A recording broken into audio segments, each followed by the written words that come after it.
एक सामाजिक फाउंडेशन तयार करायचं आहे मला आणि त्यासाठी जो लागणारा फंड आहे तो माझ्या पेन्शन मधनं 10% फंड मी त्या संस्थेला मी देणार आहे आणि ती संस्था थोड्या दिवसात मी कार्यान्वित करायचा विचार आहे आणि त्या संस्थेच्या माध्यमातून जे भी काय सामाजिक कार्य आहेत ते करायचा माझा उद्देश आहे आणि तो मी करणार आहे।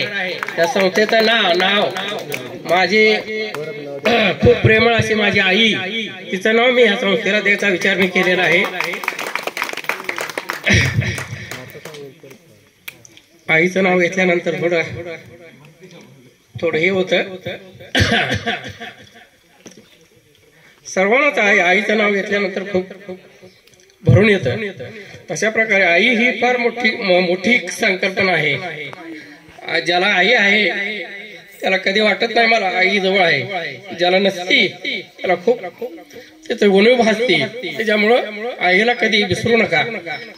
आई ही खूप आपल्या जवळच व्यक्ती आहे, आई वडील त्याला कधी विसरायचं नाही। तर सर्व बालकांना चिमुकल्यांना माझा हेच एक संदेश आहे की आईसाठी आपलं वेळ द्यायला शिका। धन्यवाद।